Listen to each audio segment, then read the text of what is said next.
Hello students, welcome back to my channel. तो आज हम कक्षा 7वीं का वसंत भाग का अध्याय 15 पढ़ने जा रहे हैं, जिसका नाम है नीलकंठ। यह अध्याय महादेवी वर्मा द्वारा लिखित है और यह अध्याय गद्य की रेखा चित्र विधा में लिखा गया है। अब देखिए बेटा, रेखा चित्र विधा क्या होती है, विधा क्या होती है ये तो मैंने आपको बहुत पहले ही बताया हुआ है। अब देखिए रेखा चित्र विधा क्या है। रेखा चित्र विधा होती है कि अगर कोई भी घटना घटित हुई है तो उसका हम किस तरीके से वर्णन करते हैं, उसका बहुत बारीकी से वर्णन करते हैं। जैसे कि आप इस उदाहरण के द्वारा अच्छे से समझेंगे। मान लीजिए मैंने आपको थप्पड़ लगाया है एक, तो उस थप्पड़ को मैंने कैसे मारा है, आपको कितनी उंगलियां आपके गाल पे छपी हैं, मैंने जोर से मारा था या हाथ को ऊपर करके मारा था या नीचे करके मारा था या साइड में करके मारा था, तब हम इस घटना का इस तरीके से वर्णन करेंगे तो ये हो जाता है रेखा चित्र वर्णन। मतलब कि किसी भी घटना का बहुत बारीकी से वृतांत करना कहलाता है रेखा चित्र वर्णन। तो इस तरीके से महादेवी वर्मा ने इस पाठ में अपने एक मोर मोरनी के जोड़े की गतिविधियों का, किस तरीके से उसकी मृत्यु हो जाती है, क्या उनके साथ घटित होता है, क्या वो करते हैं, ये सारी चीजों का बहुत बारीकी से वर्णन किया है। तो इस पाठ में, इस अध्याय में आज हम यही पढ़ेंगे कि किस तरीके से महादेवी वर्मा को एक मोर मोरनी का जोड़ा मिलता है, किस तरीके से वो उनके पास रहते हैं, उनकी कार्यकलाप की गतिविधियां क्या होती हैं और किस तरीके से उनमें से उस मोर की मृत्यु हो जाती है। ये सारी चीजें हम आज का जो हमारा अध्याय है नीलकंठ, उसमें पढ़ेंगे। मैं आपको पहले ही बता देना चाहती हूँ कि बेटा, जो महादेवी वर्मा हैं उन्हें पशु पक्षियों से बहुत ज़्यादा प्यार था। उनके पास बहुत सारे जीव जंतु थे, जैसे कि उनके पास हिरनी थी जिसका नाम सोना था, उनके पास गाय थी, गिलहरी थी, तीतर थे, तोते थे, खरगोश थे, मतलब बहुत सारे पशु पक्षी उनके पास थे जिनका ध्यान वो रखती थी, क्योंकि वो पशु पक्षियों से, जीव जंतुओं से बहुत ज्यादा प्रेम करती थी। तो उन्हें एक मोर मोरनी का जोड़ा भी चाहिए था, मतलब मोर का बच्चा चाहिए था। तो इसलिए वो किसी से लेती हैं और कैसे लेती हैं, किससे लेती हैं, ये सारी चीजें हम इस अध्याय में पढ़ेंगे। तो चलिए शुरू करते हैं इस अध्याय को। तो देखिए बेटा, पाठ का पठन अभ्यास शुरू करते हैं। उस दिन एक अतिथि को स्टेशन पहुंचाकर मैं लौट रही थी कि चिड़ियों और खरगोशों की दुकान का ध्यान आ गया और मैंने ड्राइवर को उसी ओर चलने का आदेश दिया। तो यहाँ पर देखिए बेटा, जो महादेवी वर्मा हैं वो अपने किसी मेहमान को, अतिथि का मतलब होता है मेहमान, ठीक है, किसी अतिथि को स्टेशन छोड़कर और वापस लौट रही थी। तभी उन्हें याद आया कि उन्हें जहाँ पर चिड़िया और खरगोश वगैरह मिलते हैं उसकी दुकान पर जाना है। तो वो अपने ड्राइवर को बोलती हैं कि उसी तरफ ले लो। तो उनका जो ड्राइवर है गाड़ी को उसी तरफ कर देता है। बड़े मियाँ चिड़िया वाले की दुकान के निकट पहुंचते ही उन्होंने सड़क पर आकर ड्राइवर को रुकने का संकेत दिया। मेरे कोई प्रश्न करने से पहले ही उन्होंने कहना आरंभ किया। तो देखिए बेटा, तो महादेवी वर्मा आगे क्या कहती हैं, वो कहती हैं कि जैसे ही हम बड़े मियाँ की दुकान पर पहुंचे। अब देखिए यहाँ पर बड़े मियाँ कौन है, बड़े मियाँ यहाँ पर चिड़िया वाले हैं। जैसे कि मैंने आपको बताया था, महादेवी वर्मा पशु पक्षियों को पालती थी, उनको बहुत शौक था पशु पक्षी पालने का। तो वो इसी दुकान से, अर्थात बड़े मियाँ की दुकान से ही पशु पक्षी खरीदा करती थी। तो जैसे ही महादेवी वर्मा बड़े मियाँ की दुकान पर पहुंचती हैं और उनको देखते ही जो बड़े मियाँ हैं अपनी दुकान से बाहर आ जाते हैं और गाड़ी को रुकने के संकेत देते हैं। जैसे आप कह देते हैं ना, एकदम हाथ दिखा देते हैं कि रुकिए रुकिए, इस तरीके से। तो महादेवी वर्मा के कुछ कहने से ही पहले वो बोलना शुरू कर देते हैं। तो वो क्या कहते हैं, देखिए, सलाम गुरुजी। तो देखिए बेटा, इस लाइन से हमारा एक क्वेश्चन बन रहा है यहाँ पर। कौन सा? कि जो बड़े मियाँ हैं वो महादेवी वर्मा को क्या कहते थे? तो क्या कहते थे? गुरुजी, क्योंकि उन्होंने महादेवी वर्मा को सलाम किया था। ठीक है। पिछली बार आने पर आपने मोर के बच्चों के लिए पूछा था। शंकरगढ़ से एक चिड़ीमार 2 मोर के बच्चे पकड़ लाया है, एक मोर है और एक मोरनी। तो देखिए, उनके रुकते ही जो बड़े मियाँ हैं वो महादेवी वर्मा को सलाम करते हैं और कहते हैं कि पिछली बार आपने जैसे कि मुझसे एक मोर के बच्चे के बारे में पूछा था, लेकिन मेरे पास नहीं था। तो एक चिड़ीमार कौन होता है बेटा? चिड़ीमार होता है जो पक्षियों को या पशुओं को पकड़ते हैं, ठीक है। तो वो शंकरगढ़ से एक मोरनी, एक मोर मोरनी को लेकर आ जाता है, और जिसके बारे में जो गुरुजी हैं, जिसके बारे में जो बड़े मियाँ हैं वो गुरुजी को बताते हैं। तो वो कहते हैं कि वो एक तो मोर है उनमें और एक मोरनी है, कहो तो आप ले जाओ उन्हें पाल लेना। तो मोर के पंजों से दवा बनती है, सो ऐसे ही लोग खरीदने आए थे। आखिर मेरे सीने में भी तो इंसान का दिल है, मारने के लिए ऐसी मासूम चिड़ियों को कैसे दे दूं। टालने के लिए मैंने कह दिया गुरुजी ने मंगवाए हैं। वैसे यह कमबख्त रोजगार ही खराब है, बस पकड़ो पकड़ो, मारो मारो। तो देखिए वो क्या कहते हैं, वो कहते हैं कि इनको खरीदने के लिए और भी लोग आए थे, लेकिन वो किस लिए ले जाते हैं उनको, वो उनके जैसे इनके पंजों से दवाइयाँ बनती हैं, तो वो क्या करते हैं, इनको मार देते हैं और इनके पंजों से दवाई बना लेते हैं। लेकिन वो कहते हैं कि मेरे भी सीने में इंसान का दिल है, इसलिए मैंने नहीं दिया। कैसे इन छोटी छोटी चिड़ियों को उन लोगों को मैं मारने के लिए दे दूं। तो वो कहते हैं कि जो मैं रोज़गार कर रहा हूँ, जो मैं धंधा कर रहा हूँ, वैसे ये खराब है, क्योंकि इसमें क्या होता है, पहले पकड़ते हैं और फिर मार देते हैं। क्योंकि ऐसा ही होता है कि जैसे पहले वो पशु पक्षियों को पकड़ के लाते हैं और फिर उनको बेच देते हैं, फिर उनसे उनको मार देते हैं, जो उनसे चीज़ें बनती हैं उनको बना लेते हैं। तो ये सारी बातें बड़े मियाँ महादेवी वर्मा को समझा रहे होते हैं। बड़े मियाँ के भाषण कि तूफान मेल के लिए कोई निश्चित स्टेशन नहीं है, सुनने वाला थक कर जहाँ रोक दे वही स्टेशन मान लिया जाता है। अब देखिए बेटा, इन पंक्तियों से में जो महादेवी वर्मा है वो क्या कहना चाह रही हैं कि जो बड़े मियाँ हैं वो बहुत बातूनी हैं। वो तूफान जब बोलना शुरू करते हैं ना, तो तूफान मेल की तरह बोलते हैं कि वो बीच में रुकते ही नहीं हैं। अगर कोई उनकी बातों को बीच में रोक दे तो वहीं स्टेशन आ जाता है। अर्थात अगर उन्हें बीच में कोई नहीं रोकता है ना, तो वो रुकते ही नहीं है, बोलते ही जाते हैं। तो इसलिए महादेवी वर्मा को तो पता था कि वो बहुत बातूनी है और रुकेंगे नहीं, तो इसलिए महादेवी वर्मा उनको बीच में ही रोक देती है और कुछ कहती हैं। इस तथ्य से परिचित होने के कारण ही मैंने बीच में उन्हें रोककर पूछा, जैसे कि मैंने अभी आपको बताया, मोर के बच्चे हैं कहाँ। तो उन्होंने पूछा था क्या कि मोर के बच्चे हैं कहाँ हैं, जरा मुझे दिखाओ। बड़े मियाँ के हाथ के संकेत का अनुसरण करते हुए मेरी दृष्टि एक तार से छोटे से पिंजरे तक पहुंची, जिसमें तीतरों के समान 2 बच्चे बैठे थे। पिंजड़ा इतना संकीर्ण था कि वे पक्षी सावक जाली के गोल फ्रेम में किसी जड़े चित्र जैसे लग रहे थे। तो देखिए महादेवी वर्मा जब उस पिंजरे की तरफ देखती हैं तो उन्हें क्या प्रतीत होता है, तो उन्हें दिखता है कि एक छोटा सा तार का बना हुआ पिंजरा है, जो कि बहुत छोटा है, और जिसमें जो छोटे छोटे 2 मोर के बच्चे हैं, लेकिन वो दिखने में कैसे हैं, तीतर के बच्चे के समान लग रहे हैं। क्योंकि देखिए बेटा, आपने जैसे कभी देखा होगा, जो मोर के जब छोटे छोटे बच्चे होते हैं वो इतने रंगीन नहीं होते हैं, इतने चमकदार नहीं होते हैं, बल्कि बेरंग होते हैं। जैसे जैसे जैसे वो बड़े होते जाते हैं वैसे वैसे उनके पंखों में रंग आते जाते हैं। तो वो यही कहना चाहती हैं कि जब मैंने पहली बार उन मोर मोरनी के बच्चों को देखा था तो वो एक तीतर के बच्चे के समान लग रहे थे, और एक छोटे से पिंजरे में इस तरीके से दोनों बैठे हुए थे जैसे कि कोई चित्र हो, किसी ने उन्हें फ्रेम में जड़वा दिया हो, क्योंकि वो बहुत छोटा था, ना तो वो हिल पा रहा था और ना ही वो कोई भी वहां पर प्रतिक्रिया कर पा रहे थे। मेरे नील के साथ साथ बड़े मियाँ की भाषण मेल चली जा रही थी। ईमान कसम गुरुजी, चिड़ीमार ने मुझे इस मोर के जोड़े के नगद 30 रुपये लिए हैं। बरहा कहा, भाई जरा सोच तो, अभी इनमें मोर की कोई खासियत भी है कि तू इतनी बड़ी कीमत ही मांगने चला। पर वह मूंजी क्यों सुनने लगा। आपका ख्याल करके अचता पछता कर देना ही पड़ा। अब आप तो मुनासिब समझे। अस्तु 30 चिड़ीमार के नाम के और 5 बड़े मियाँ के इनाम के देकर जब मैंने वह छोटा पिंजड़ा कार में रखा, तब मानो वह जाली के चौखटे का चित्र जीवित हो गया।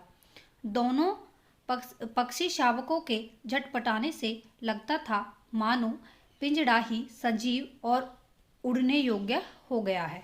तो देखिए बेटा, यहाँ पर महादेवी वर्मा क्या कहती हैं कि जो बड़े मियाँ हैं वो उनसे कहते हैं कि इसको मैंने चिड़ीमार से 30 रुपये में लिया है, ठीक है। मैंने उससे कई बार मिन्नतें की कि भाई अभी तो ये मोर जैसे भी नहीं लग रहे हैं, तो इसलिए तुम इन्हें थोड़ी कम पैसे में दे दो, लेकिन वो नहीं माना था। तो लेकिन फिर वो कहते हैं कि मुझे आपका ख्याल आ गया था कि आपको मोर के बच्चे चाहिए थे, तो इसलिए मैंने इनको ले लिया है। तो फिर महादेवी वर्मा ने क्या किया था, 30 रुपये तो चिड़ी मार के लिए और 5 रुपये बड़े मियाँ के इनाम के लिए उन्हें दे दिए। अर्थात उन्होंने 35 रुपये में क्या कर लिया, 35 रुपये में उस मोर और मोरनी के जोड़े को खरीद लिया। तो यहाँ पर बेटा देखिए 2 प्रश्न बनते हैं कि बड़े मियाँ ने चिड़ी मार से मोर मोरनी के जोड़े को कितने रुपए में खरीदा था, 30 रुपये में, और महादेवी वर्मा ने कितने रुपए में खरीदा था बड़े मियाँ से, 35 रुपये में। ठीक है, फिर वो आगे कहती हैं कि जैसे ही मैंने उस पिंजरे को उठाया और अपनी गाड़ी की डिग्गी में रखा, तो वो जो उसके अंदर जो मोर मोरनी का जो जोड़ा था वो क्या है, वो झटपटाने लगा। उन्हें जो अभी जैसे मैंने आपको बताया था कि उन्हें पहले जब उन्होंने उस पिंजरे को देखा था उन्हें लग रहा था कि यहाँ पर ये कोई चित्र है, इनमें जान ही नहीं है। लेकिन जैसे ही वो पिंजरा हिलता है तो वो मोर मोरनी का जोड़ा झटपटाने लग जाता है। उन्हें लगता है कि वो जैसे कि वो पिंजरे में जो अंदर जो 2 चित्र बने हुए हैं उनमें एकदम से क्या आ गई है, जान आ गई है, वो सजीव होने, जैसे कि पिंजरा भी अभी उड़ जाएगा। तो आगे देखिए, घर पहुंचने पर सब कहने लगे तीतर है, मोर कहकर ठग लिया है। तो देखिए जैसे ही महादेवी वर्मा घर पहुंची थी तो सब उसे चिढ़ाने लगे थे। क्या कहने लगे थे कि तुम्हें किसी ने ठग लिया है, ये तीतर हैं, मोर नहीं है। मतलब कि मोर के नाम पर तुम्हें किसी ने क्या दे दिए हैं, तीतर दे दिए हैं, जिससे जो महादेवी वर्मा है वो बहुत चिढ़ जाती हैं। कदाचित अनेक बार ठगे जाने के कारण ही ठगे जाने की बात से मेरे चिढ़ जाने की दुर्बलता बन गई है। अप्रसन्न होकर मैंने कहा, मोर के क्या सुरखाव के पर लगे हैं, है तो पक्षी ही। चिढ़ा दिया जाने के कारण ही संभवतः उन दोनों पक्षियों के प्रति मेरे व्यवहार और यत्न में कुछ विशेषता आ गई।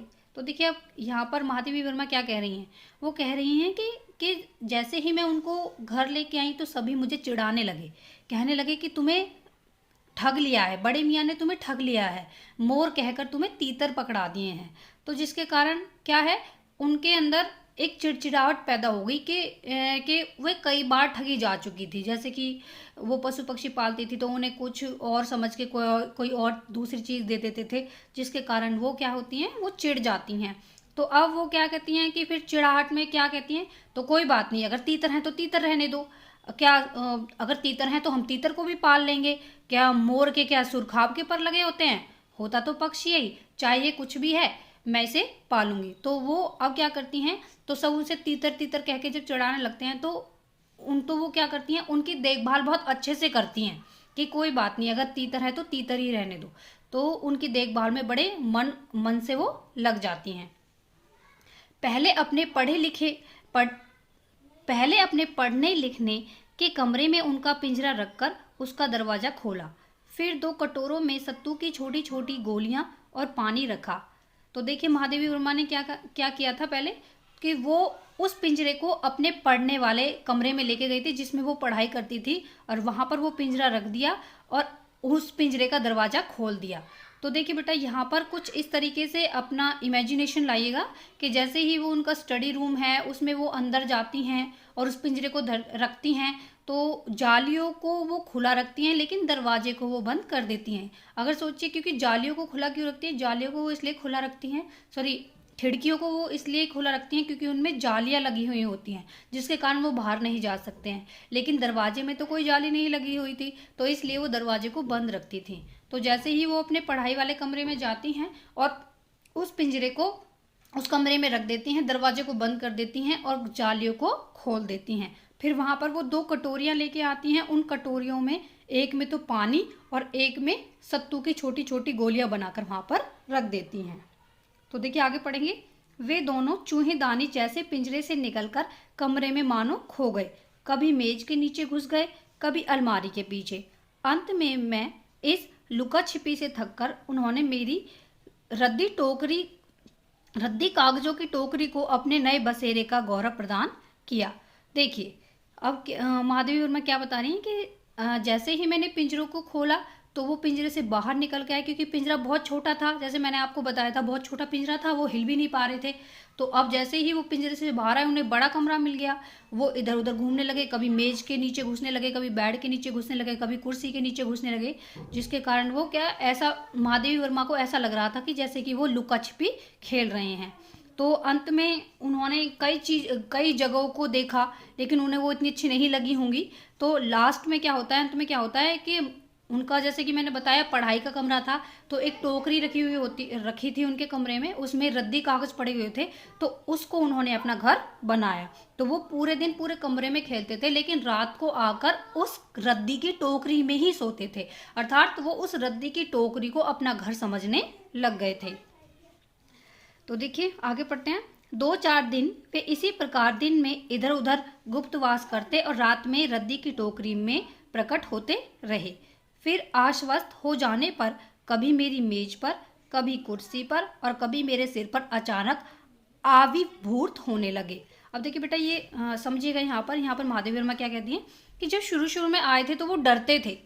किससे? महादेवी वर्मा से, क्योंकि वो नए नए थे यहाँ पर, तो इसलिए वो लुका छुपी करते रहते थे, कभी टेबल के नीचे, कभी कुर्सी के नीचे। लेकिन अब देखिए, पहले नीचे था, लेकिन जब उन्हें वहां पर कुछ दिन हो गए, रहते रहते आदत पड़ गई और उन्हें अपना सा लगने लगा, महादेवी वर्मा अपनी सी लगने लगी, तो वो क्या, उन्हें वो लुका छुपी बंद हो गई। तो वो क्या करते, कभी टेबल के ऊपर आ जाते, कभी मेज के ऊपर, कभी बेड के ऊपर, और कभी कभी तो महादेवी वर्मा के सिर के ऊपर भी आ जाते थे और ऐसे ही खेलते रहते थे। तो यहाँ पर देखिए, यहाँ पर पशु पक्षी के स्वभाव के बारे में बताया जा रहा है कि जो एक पशु या पक्षी है, जब हम हमारे साथ रहने लगता है तो वो हमें पहचानने लगता है और हमसे वो डरना बंद कर देता है। तो शुरू शुरू में जो मोर और मोरनी हैं, वो क्या करते थे, डरते थे महादेवी वर्मा से, तो इसलिए वो चेयर के नीचे होते थे, बेड के नीचे होते थे। लेकिन जब डरना बंद कर दिया तो वो कहाँ होते थे, चेयर के ऊपर और मेज के ऊपर, और कभी कभी तो महादेवी वर्मा के सिर के ऊपर भी आ जाते थे। खिड़कियों में तो जाली लगी थी, पर दरवाजा मुझे निरंतर बंद रखना पड़ता था। खुला रहने पर चित्रा इन नावंगतों का पता लगा सकती थी, और अब उसके शोध का क्या परिणाम होता, यह अनुमान करना कठिन नहीं है। अब देखिए, अब यहाँ पर एक नया किरदार आया है उनकी कहानी में, उनकी बिल्ली, जिसका नाम था चित्रा। तो जैसे मैंने भी आपको बताया था कि एक तो डर उनको ये था कि ये बाहर भाग जाएंगे, और दूसरा क्या था कि वो दरवाजे को क्यों बंद रखती थी, कि कहीं उनकी जो प्यारी बिल्ली चित्रा थी, तो वो दरवाजे को खुलते ही वो अंदर आ जाती और क्या करती, उनको खा जाती, उनका पता लगा लेती। अब जब उनका पता लगा लेती तो फिर उनको क्या करती, खा जाती, उनको मार देती। तो इसीलिए जो महादेवी वर्मा है, वो अपने कमरे के दरवाजे को बंद रखती थी और खिड़कियों को खुला रखती थी।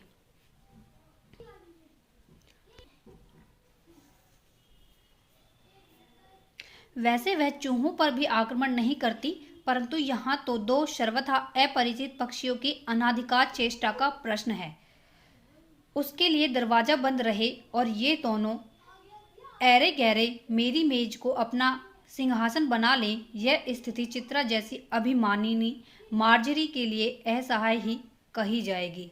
अब देखिए, मार्जरी का मतलब बेटा बिल्ली ही होता है, ठीक है। तो यहाँ पर महादेवी वर्मा क्या कहते हैं, वैसे तो वो किसी पर प्रहार नहीं करती थी, चूहों को भी नहीं मारती थी, लेकिन उसके मन में क्या आ सकता है, घमंड आ सकता है या द्वेष आ सकता है। कैसे कि जैसे अब जो 2 मोर के बच्चे थे, वो कभी चेयर के ऊपर, कभी मेज के ऊपर, कभी बेड के ऊपर, क्योंकि यह जो स्थान था पहले उस चित्रा का हुआ करता था।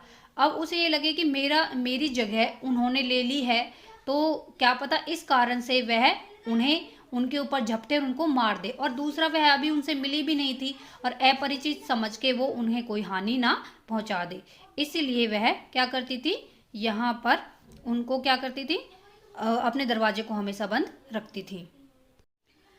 जब मेरे कमरे का कायाकल्प चिड़िया खाने के रूप में होने लगा, तब मैंने बड़ी कठिनाई से दोनों चिड़ियों को पकड़कर जाली के एक बड़े घर में पहुंचाया, जो मेरे जीव जंतुओं का सामान्य निवास है। तो देखिए, यहाँ पर महादेवी वर्मा क्या कहती हैं बेटा कि जब वो जो दोनों चिड़िया थी, अर्थात दोनों मोर मोरनी थे, अब उन्होंने अपना घर मान लिया था, वो डरते नहीं थे, तो वो क्या करते थे, इधर से उधर घूमते रहते थे और सारे कमरे को अस्त व्यस्त कर देते थे। तो जिसके कारण जो महादेवी वर्मा का जो पढ़ाई का कमरा है वो चिड़ियाघर जैसे दिखने लग गया था। तो फिर उन्होंने क्या किया, तो उन्होंने उनको एक बड़ी कठिनाई से एक पिंजरे में बंद किया और उनको ले जाकर वहां पर छोड़ दिया, जहां पर एक बहुत बड़ा पिंजरा था और उनके जितने भी जीव जंतु थे वो वहां पर रहते थे। वो बहुत बड़ी जाली का सा था, जाली का बना हुआ था जिसमें सभी रहते थे। दोनों नवागुतकों ने पहले से रहने वालों में वैसा ही कुतूहल जगाया जैसे नववधु के आगमन पर परिवार में स्वाभाविक है। लक्का कबूतर नाचना छोड़कर दौड़ पड़े और उनके चारों ओर घूम घूम कर गुटरगू की रागनी अलापने लगे। बड़े खरगोश सभ्य सभा सांसदों के समान क्रम में बैठकर गंभीर भाव से उनका निरीक्षण करने लगे। ऊन की गेंद जैसे छोटे खरगोश उनके चारों ओर उछल कूद मचाने लगे। तोते मानो भलीभांति देखने के लिए एक आंख बंद करके उनका परीक्षण करने लगे। उस दिन मेरे चिड़ियाघर में मानो भूचाल आ गया था। अब देखिए महादेवी वर्मा क्या कहती हैं कि जैसे मैं उन मोर मोरनी के जोड़ों को अपने सामान्य जो जीव जंतुओं का घर था वहां पर लेकर गई, तो सभी जितने भी जीव जंतु वहां पर थे उन्होंने उन दोनों का स्वागत एक नववधु के रूप में किया। अर्थात कि जैसे बेटा किसी लड़के की शादी होती है और उसकी नववधु घर में आती है किसी भी घर में, तो लोग बहुत हर्ष उल्लास से उसका स्वागत करते हैं। तो इसी तरीके से सभी जो भी सामान्य वहां पर जीव जंतु थे वहां उन्होंने सभी ने उनका क्या किया, वेलकम किया था, घर में स्वागत किया था। जैसे जो लक्का कबूतर थे वो वो उधर उधर नाच रहे थे, लेकिन उनको देखकर वो उनके पास आ जाते हैं और गुटर करके रागनियां सुनाने लग जाते हैं। खरगोश सभी एक लाइन में बैठ जाते हैं और क्या करते हैं, उनको गंभीर भाव से देखने लगते हैं कि हमारे घर में आज ये नया मेहमान कौन आ गया है। और सभी और क्या है कि जो तोते थे, तोते क्या करते हैं, तोते भी एक आंख बंद करके उनको ताकने लग जाते हैं, एक टक देखने लग जाते हैं और सोचते समझते हैं कि ये कौन आ गया है। तो महादेवी वर्मा कहते हैं ये सब देखकर मुझे लग रहा था कि जैसे कि आज मेरे चिड़ियाघर में मानो कोई भूचाल आ गया है। धीरे धीरे दोनों मोर के बच्चे बढ़ने लगे। उनका कायाकल्प वैसा ही क्रमशः और रंगमय था जैसा इल्ली से तितली का बनना। अब देखिए महादेवी वर्मा क्या कहती हैं कि जो मोर के दोनों बच्चे थे वो धीरे धीरे बड़े होने लग गए थे और वो वैसे ही दिखने लग गए थे जैसे मोर दिखाई देते हैं। और मतलब कि उनका जो छोटे से बड़े होने का जो सफर था वो ऐसा होता है जैसे इल्ली से तितली। जैसे कि आपने इल्ली देखी होगी, इल्ली कैसी होती है बेटा, वो बहुत बेरंग होती है, बहुत गंदी भी लगती है देखने में, लेकिन जैसे जैसे वो तितली बनती चलती है तो वो रंग बिरंगी हो जाती है। ऐसे ही बेटा मोर के बच्चे होते हैं, जब छोटे होते हैं वो बेरंग होते हैं, बस केवल ब्राउन कलर के होते हैं, लेकिन जैसे जैसे वो बढ़ते चले जाते हैं वैसे वैसे वो क्या हो जाते हैं, रंग बिरंगे हो जाते हैं। मोर के सिर की कलगी और सघन मोर के सिर की कलगी और सघन ऊंची तथा चमकीली हो गई। चोंच अधिक बंकिम और पैनी हो गई। गोल आंखों में इंद्रनी की लीलाभ धुति झलकने लगी। लंबी नील हरित ग्रीवा की हर भंगिमा में धूप चाही तरंगे उठने लगी। तो देखिए यहाँ पर जो महादेवी वर्मा है वो मोर किस तरीके के अब दिखने लगे थे उसका वर्णन कर रही हैं, उनके रूप रंग का वो वर्णन कर रही हैं कि किस तरीके से जो मोर है वो दिखने लगे थे। तो देखिए वो क्या कहती हैं, जो मोर के सिर की कलगी थी जो ऊपर लगी हुई होती है बेटा नीले नीले रंग की, वो क्या है वो और लंबी और सघन मतलब मोटी हो गई थी और अच्छी हो गई थी। ऊंची तथा चमकीली दिखाई देने लगी थी, बहुत बड़ी थी और वो नीली होके क्या होती थी, चमकने लग गई थी। चोंच और भी बड़ी और पैनी हो गई थी और उनकी आंखें नीली नीली दिखाई देने लगी थी। और जो उनकी जो गर्दन है, गर्दन उनकी ऐसी लगती थी जैसे धूप छांव है। धूप छांव मतलब कहीं से चमकीली कहीं से बिना चमकीली, तो इस तरीके से वो दिखने लग गई थी। दक्षिण वाम दोनों पंखों में सलेटी और सफेद आलेखन स्पष्ट होने लगे। पूंछ लंबी हुई और उनके पंखों में चंद्रिकाओं के इंद्रधनुषीय रंग उद्दीप्त हो उठे। रंग रहित पैरों को गर्वीली गति ने एक नई गरिमा को से रंजित कर दिया। ऊंची कर देखना, विशेष भंगिमा के साथ उसे नीची कर दाना चुगना, पानी पीना, टेढ़ी कर शब्द सुनना और क्रियाओं में जो सुकुमारता और सौंदर्य था उसका अनुभव देखकर ही किया जा सकता है। गति का चित्र नहीं आंका जा सकता। तो देखिए यहाँ पर जो महादेवी वर्मा हैं आगे क्या कहती हैं कि जो उसकी गर्दन थी वो कैसी हो गई थी, धूप छांव की तरह, कि कहीं से बहुत ज़्यादा चमकीली थी और कहीं से कम चमकीली थी। फिर वो कहती हैं कि जो उसके जो पूंछ है वो लंबी होती जा रही थी और जो पंख हैं उनमें बहुत सारे रंग इंद्रधनुष के समान। इंद्रधनुष में जैसे कि आपको पता है 12 में कई सारे कलर, कई सारे रंग आ गए थे। और जो उनके पैर थे वो बताते हैं कि वो रंग रहित थे, मतलब उनमें कोई रंग नहीं था। और लेकिन उसका फिर वो क्या बताती है, उनकी गतिविधियों के बारे में बताती हैं कि किस तरीके से वो चलते थे। जैसे आपने देखा होगा बेटा, मोर चलते हैं कि एक गर्दन को उठा के चलते हैं और फिर एकदम से घुमाते हैं, फिर देखते हैं, टेढ़ा करके देखते हैं, फिर चलते हैं, फिर गर्दन को हिलाते हैं। तो इस तरीके से वो बताती हैं कि उनका जो चलने का तरीका था वो भी अलग था। इसको हम ऐसे शब्दों में बयां नहीं कर सकते, ना ही अंदाजा लगा सकते हैं। वो कहते हैं कि इसका अनुभव तो हम जब भी कर सकते हैं जब किसी मोर को हम चलते हुए देखें कि वो किस तरीके से चलते हैं, किस तरीके से पानी पीते हैं, किस तरीके से दाना चुगते हैं। ये सारी चीज़ें वो उनकी देखा करती थी। और वो कहते हैं कि वो जिस तरीके से भागते थे उनकी गति को तो मैं अंदाज़ा ही नहीं लगा सकती, ना ही मैं शब्दों में बयां कर सकती हूँ कि उनकी गति कितनी थी। तो बेटा आज हम यहीं तक करेंगे और आगे का पार्ट हम इसके भाग 2 बनाएंगे और उसमें हम पढ़ेंगे। तो मैं आशा करती हूँ आपको अच्छे से समझ में आया होगा। मिलते हैं इसी पार्ट को आगे लेके भाग 2 में, तब तक के लिए नमस्कार।